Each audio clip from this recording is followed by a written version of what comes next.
Ma'am Lily Biray, to our school president, Ma'am Norma M. Barsales, to our school principal, Pastor Eddie O. Santiago, to Pastor Virgilio Venosa, school director, to the faculty members, parents, fellow graduates, ladies and gentlemen, good afternoon. Today is the happiest and memorable moment to all of us, the graduates, for we have received our diploma that marks another milestone to our life.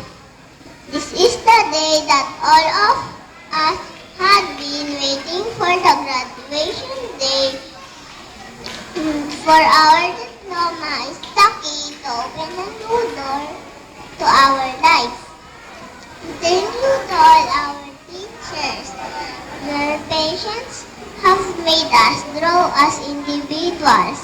We want you to know that you help us take the first step in recognizing our genuine talents and gifts. Most importantly, thank you to the families of the graduates. You once held us in your arms as small infants and built the foundation of the mountains we are continuing to climb.